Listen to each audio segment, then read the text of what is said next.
आज इस बहुत ही महत्वपूर्ण कार्यक्रम में जो हिमाचल के इतिहास में मैं समझता हूं कि बहुत लंबे समय तक स्मरण किया जाएगा, याद किया जाएगा। इस कार्यक्रम में हमारे बीच में शिमला के हमारे लोकप्रिय विधायक और शहरी आवास एवं सहकारिता मंत्री आदरणीय श्री सुरेश भारद्वाज जी, हिमाचल प्रदेश सरकार में उद्योग मंत्री और जिनके पास परिवहन का भी ये महकमा है, भाई Vikram Singh Thakur ji, principal secretary transport and industry Shri R D. Nazim ji, director transport Anupam Kashyap ji, director CDAC Shri Satish ji, हमारे बीच में श्री गणेश दत्त जी और अन्य उपस्थित सभी हमारे पार्टी के पदाधिकारी, रोड एंड सेफ्टी काउंसिल के सभी सम्मानीय सदस्यगण, पत्रकार मित्रों, सभी विभाग के यहाँ अन्य अधिकारीगण और यहाँ आए सभी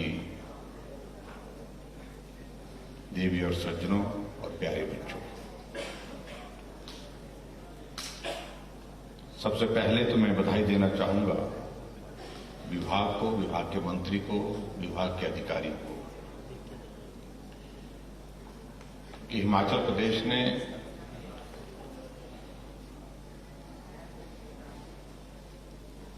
एक नया इनिशिएटिव लेते हुए vehicle location tracking device and emergency panic button system and command centre की इस तरह की एक शुरुआत की जो संभवतः पूरे देश भर में किसी राज्य ने शुरुआत करने के बाद सफलता अगर हासिल की तो उसमें हिमाचल प्रदेश पहले नंबर पर है। इस बात को मैं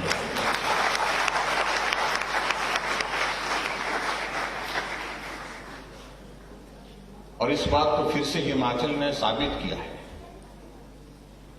कि प्रदेश बड़ा होना महत्वपूर्ण नहीं है। प्रदेश बड़ा होगा और इसलिए वो हर काम में आगे होगा ये जरूरी नहीं। छोटा प्रदेश भी बड़ा काम करता है, बड़ा काम कर सकता है, ये साबित है।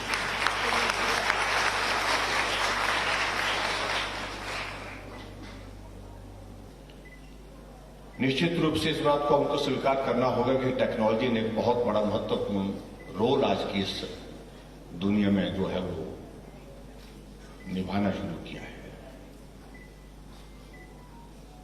और हमें इस बात की प्रसन्नता है कि हमारे देश के यशस्वी प्रधानमंत्री नरेंद्र भाई मोदी जी हमेशा टेक्नोलॉजी को प्रमोट करने के लिए प्रयत्नशील रहते हैं।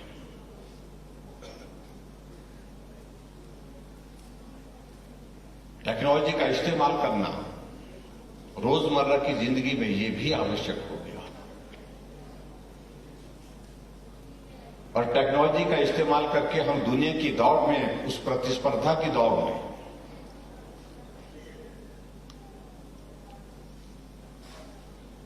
अपने आप को कैसे शामिल कर सकते हैं, शामिल ही नहीं हम उसमें अग्रणी कैसे हो सकते हैं, इस बात पर भी काम करने की आज की तारीख में आवश्यकता है। और उस दृष्टि से एक बहुत बेहतरीन शुरुआत ये हिमाचल प्रदेश में हुई है, उसके लिए मैं विभाग के इस इनिशिएटिव को बहुत बहुत बधाई देता हूं।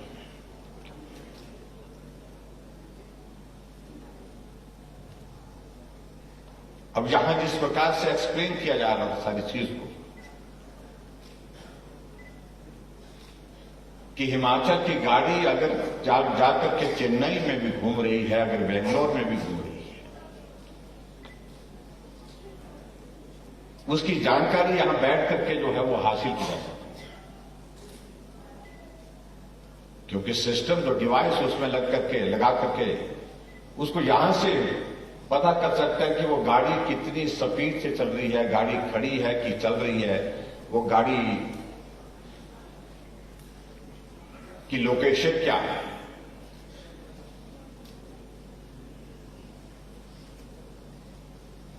ये टेक्नोलॉजी का एक बहुत बड़ा एक जीता जागता सबूत हमारे सामने, जिसको आप लोगों ने प्रेजेंटेशन के माध्यम से यहां पर देखा।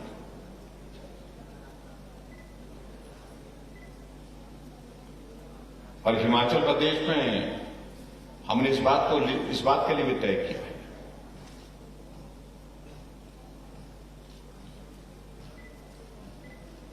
हमने सचिवालय में भी एक व्यवस्था तय कर दी है। उसके लिए हमारी वो बिल्डिंग बनकर के तैयार हो रही है, जहां कंट्रोल एंड कमांड सेंटर जो है एस्टैब्लिश किया जाएगा।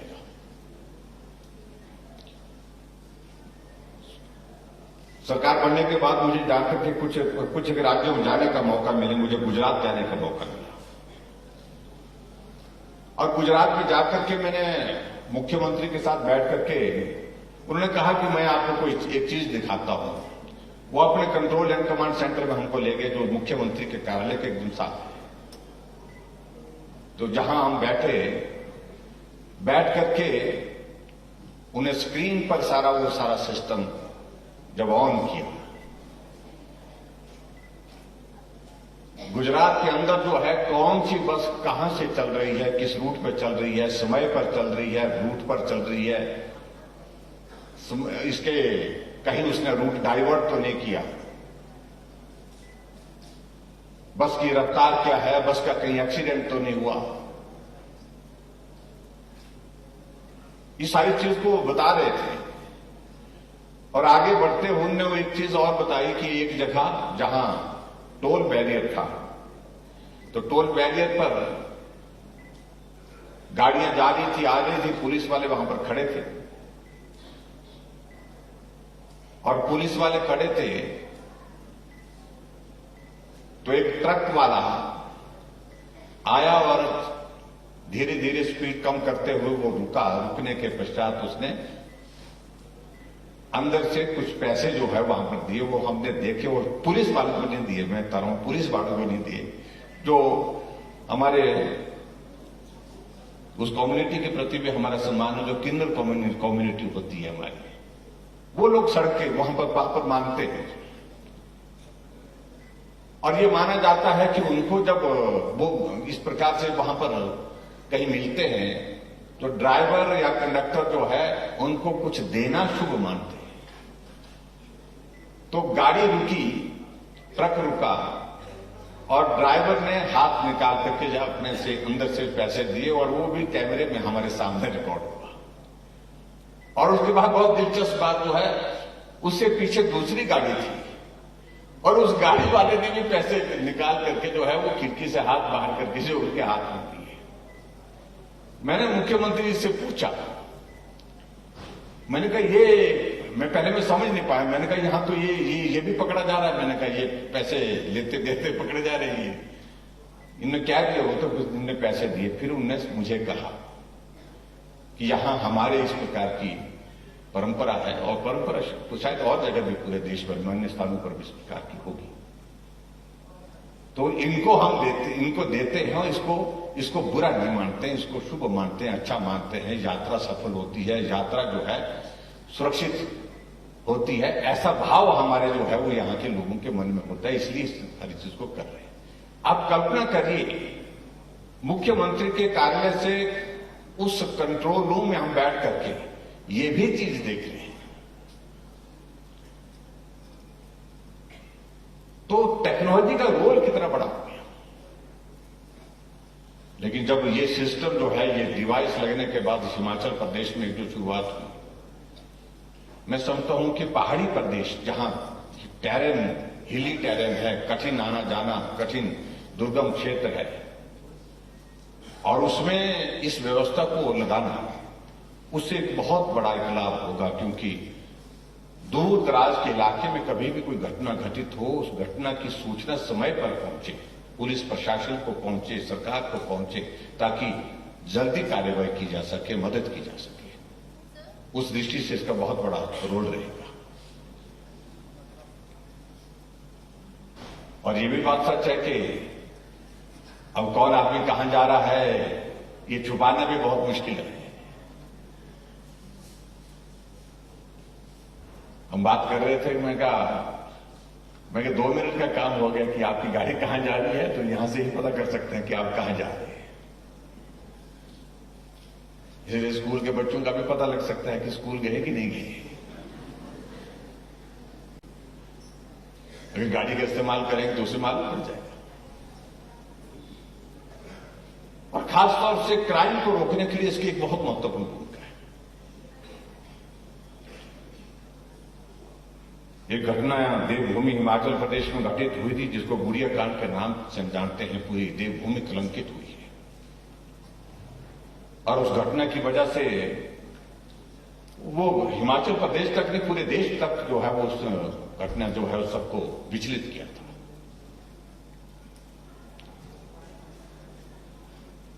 उसके बाद हमारी एक भावना है कि हमारे बच्चे, हमारी बेटियां जब भी जाती हैं वो सुरक्षा, हालांकि देवभूमि हिमाचल प्रदेश में यहां घटनाएं बहुत ज्यादा घटित नहीं होती, लेकिन फिर भी घटित होने की संभावना हमेशा बनी रहती है। हमारी सरकार बनने के बाद पहला कैबिनेट की निर्णय हमने कहा कि हम गुड़िया हेल्पलाइन शुरू करेंगे, और हमने हिमाचल प्रदेश में गुड़िया हेल्पलाइन शुरू की। और उस हेल्पलाइन के माध्यम से फिर बहुत बड़ी संख्या में जिस बच्ची को मदद करने की जरूरत थी उसको मदद पहुंचाने की कोशिश भी हुई है, सफलतापूर्वक।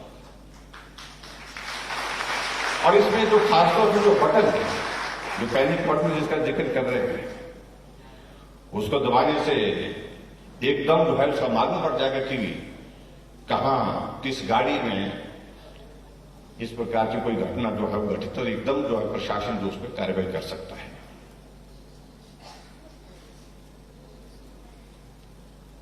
और मुझे इस बात की भी प्रसन्नता है कि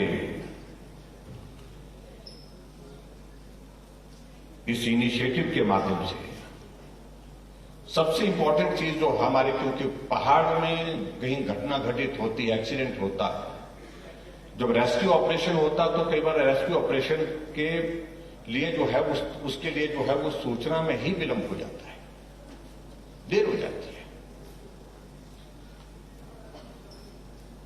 और जब गाड़ी का एक्सीडेंट होता है तो क्योंकि हिली टेरेन होने के कारण जो है वो बड़ी संख्या में लोगों की जीवन पर जो आफत हो जाती है। अभी हाल ही में जिसका जिक्र यहां पर कर रहे थे कि हमारे कुल्लू जिला के बंजार विधानसभा क्षेत्र में घटना घटित हुई, 15 लोग थे और 15 में से 13 लोगों की मौके पर मृत्यु हुई है। मैं खैर गया था वहां, और कुल मिलाकर के मुझे इस बात की पीड़ा है कि वहां जब गया मैं, वहां पर जो रेस्क्यू ऑपरेशन होना चाहिए तो वो विलंब हो गया, क्योंकि सूचना पहुंचने में भी देर हुई। लेकिन वहां पर सबसे इंपॉर्टेंट चीज थी कि इमीडिएटली गाड़ी इस प्रकार से गिरी थी, छत उसके नीचे थी बस की, और जो बॉडी उसके जो टायर वगैरह सारा उसका जो है वो वेट ऊपर था, लोग नीचे फंस गए उसके, और वो चाहे बच सकते थे अगर वहां पर तुरंत जो है वो मशीन हमारे पास उस गाड़ी को उठाने के लिए होती। ऐसी सूरत में ऐसी चीजों की बहुत बड़ी आवश्यकता है, और मैं उम्मीद करता हूं कि इस टेक्नोलॉजी के माध्यम से इसमें बहुत बड़ा एक रोल रहेगा, और हम लोगों की जिंदगी को सुरक्षित बचाने में भी भगवान करे घटना घटित ही ना हो, लेकिन फिर भी अगर इस तरह की घटना घटित होती है तो निश्चित रूप से हम उसमें उनकी जिंदगी को बचाने के लिए काम कर सकें, जल्दी तुरंत कार्रवाई कर सकें, इस बात को भी ये मददगार होगा। हिमाचल एक ऐसा प्रदेश है जहां पर पर्यावरण बहुत अच्छा है, लेकिन उसके बावजूद भी जो नई टेक्नोलॉजी अब जो आगे बढ़ती जा रही है, जो इलेक्ट्रिक व्हीकल की, और मुझे इस बात की खुशी है कि हमने 2017 से जो है वो इलेक्ट्रिक बसेज हिमाचल प्रदेश में चलानी शुरू की है, जिसके कारण प्रदूषण कम करने में हम सफल हो रहे हैं। और वर्तमान में हमारे पास शिमला में जो है वो ई बसेज का नंबर जो है 75 है, जिसमें शिमला, कुल्लू, मनाली, बिलासपुर, मंडी में चल रही हैं। और अगस्त के महीने में हम और 22 जो है वो और एडिशनल बसेज जो है वो इस तरह की जो ई बसेज की शुरुआत कर रहे हैं, जो शिमला और धर्मशाला, 20 बसें धर्मशाला से, और इस तरह से कुल मिलाकर के हिमाचल प्रदेश में ई बसेस को भी हम प्रमोट करने की कोशिश कर रहे हैं, क्योंकि उसमें थोड़ा टेक्निकल कुछ चीजें हैं, क्योंकि उसमें चार्जिंग पॉइंट्स जो है वो निर्धारित करने होते हैं, तो उसके लिए सारी व्यवस्था अभी तक चली है। आने वाले समय में वो व्यवस्था हमारी ठीक प्रकार से हो पाएगी, ऐसा मैं उम्मीद करता हूं। ट्रांसपोर्ट के सेक्टर में, क्योंकि हिमाचल एक ऐसा प्रदेश है यहां पर हमारे पास ट्रांसपोर्ट का सबसे बड़ा जरिया जो है, यातायात का सबसे बड़ा जरिया क्या है, वो सड़क मार्ग। सड़क मार्ग में हम क्या कहते हैं, सड़क मार्ग में क्या है, वो बड़ा जरिया जो है वो हमारी बसेज है, HRTC बसेज है, चाहे वो प्राइवेट बसेज है। उनकी एक बहुत, यानी कि एक दिन भी अगर हमारी HRTC रुक जाती है तो जिंदगी रुक जाती है एक तरह की हिमाचल की, तो क्योंकि और कोई माध्यम नहीं है। दूसरे माध्यम है तो प्राइवेट व्हीकल में बहुत कम लोग जा पाते हैं, तो इसलिए HRTC को हमेशा हमें प्रमोट करने के लिए, लोगों को हमारे आने जाने की सुविधा बेहतर हो, उस दृष्टि से सदैव प्रयत्न किया है। जब कोविड का संकट आया था तो हमारे प्राइवेट बस ऑपरेटर जो है बहुत संकट में थे, चाहे वो स्टेज कैरियर के हैं, चाहे वो कॉन्ट्रैक्ट कैरियर के हैं।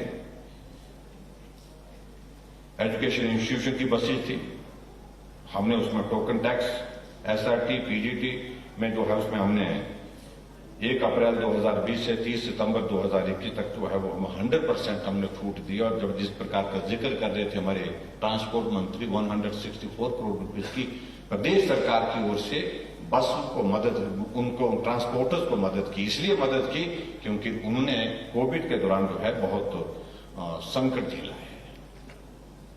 और इस बात को भी मैं आपके बीच में जरूर कहना चाहूंगा कि जो एक प्रयत्न हमारी सरकार की ओर और भी, जो हमारे सड़कों के जो नियम है, यातायात के हमारे जो नियम है, उसमें जानकारी का अभाव ना रहे, इसलिए 6ठी क्लास से आगे के लिए बच्चों को लिए जो है उसमें हमने जो 10वीं तक के बच्चों के लिए उसको सिलेबस में भी हमने उसको जोड़ने की कोशिश की है। और आने वाले समय में बच्चों को स्कूल में बसों के ही नहीं, सारी ट्रांसपोर्ट के हमको कैसे यातायात के जो नियमों की जानकारी हो सके, उस बात को भी हम सुनिश्चित कर रहे हैं, ताकि बच्चा पैदल चल रहा है तो उसको किस प्रकार से नियमों का पालन करना है। अगर गाड़ी में भी चल रहा है तो वो भी, अगर किसी को जानकारी का अभाव है, अगर चालक को अभाव है तो बच्चा भी उसको बता सकता है कि भाई इस प्रकार से चलिए, यहां कहां रुकना है, स्टॉपेज पे कहां रुकना है, कहां, और जो उसके साथ साथ में स्पीड को कैसे किस प्रकार से ज्यादा नहीं करना है, सारी चीजों को लेकर के, तो उस दृष्टि से भी मुझे लगता है कि उसका एक बहुत बड़ा एक लाभ रहेगा, ऐसा मैं उम्मीद करता हूं।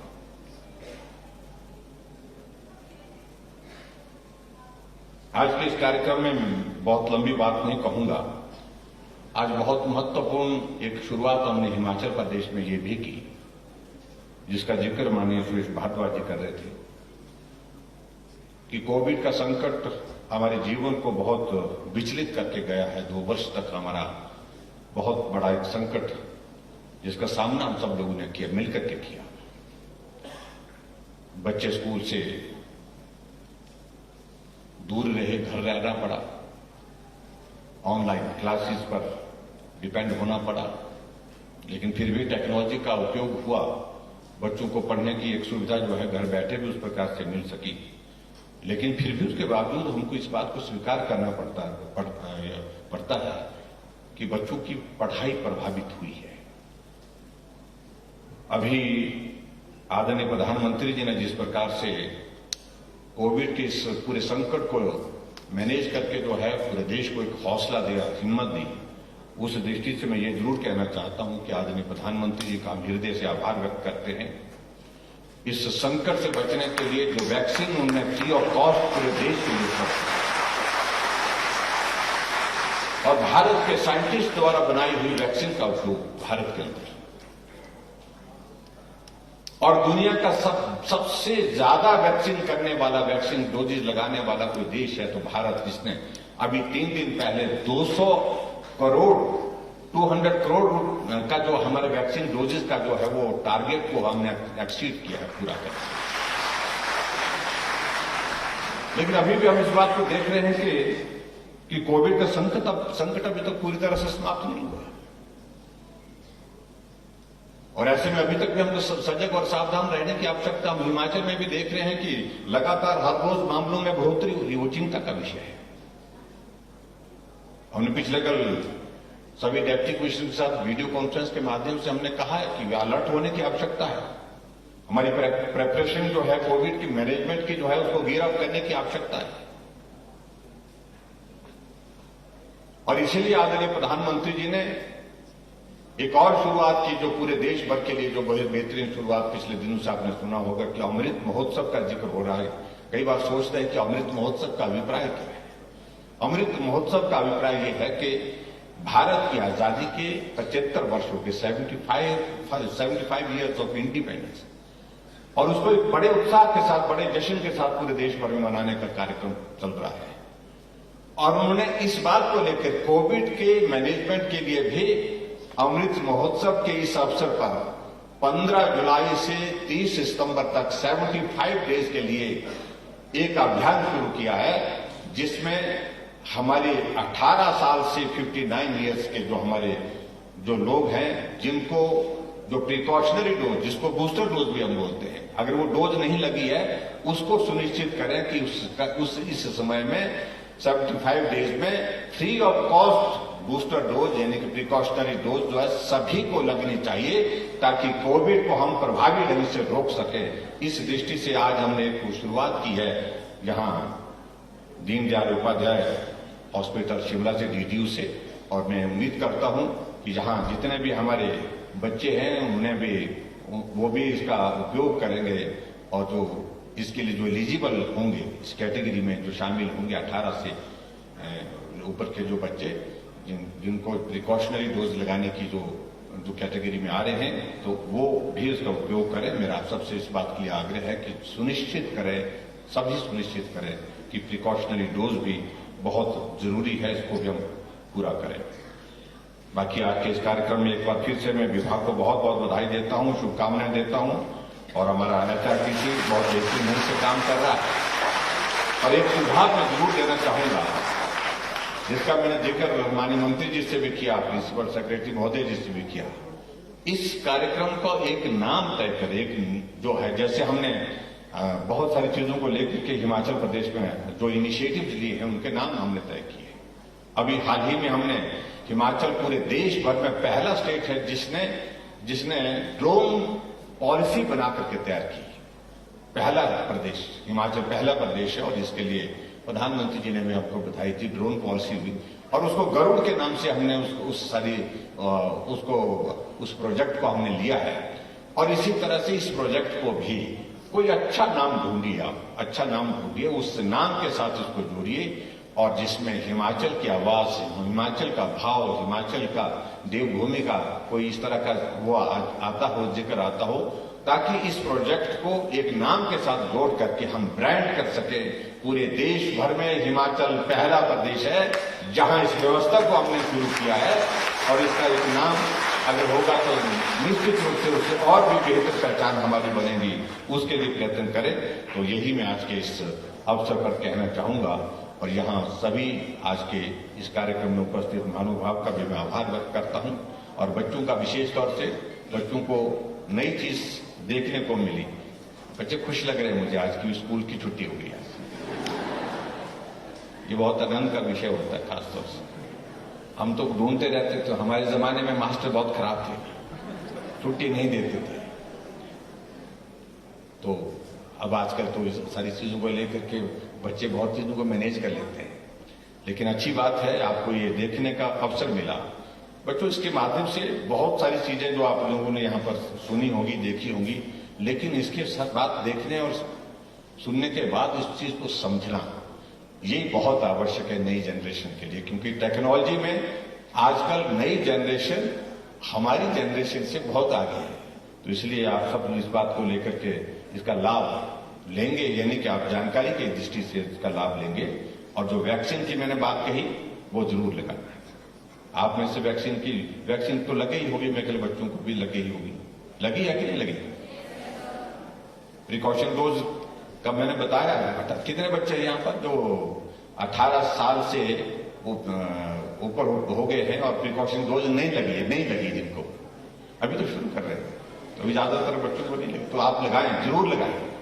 इसकी शुरुआत हमने आज की है और फ्री ऑफ कॉस्ट जो है, किसी को डरने की आवश्यकता नहीं है। कई बार डर लगता था कि अगर ये वैक्सीन लगेगी मालूम नहीं बुखार होगा, इस वैक्सीन को लगाने के बाद मालूम नहीं क्या, कुछ नहीं। ये हमारी जिंदगी के लिए बहुत जरूरी है और कोविड से बचने के लिए आज की तारीख में दुनिया भर में एकमात्र उपाय है, दवाई कोई नहीं, और एक तो सावधानियां और दूसरा सबसे बड़ा हथियार कि वैक्सीन करके अपने आप को आप सुरक्षित कर सकते हैं। हालांकि उसके बावजूद भी हो रहा है, लेकिन फिर भी उसके बावजूद माइल्ड हो रहा है, कम हो रहा है।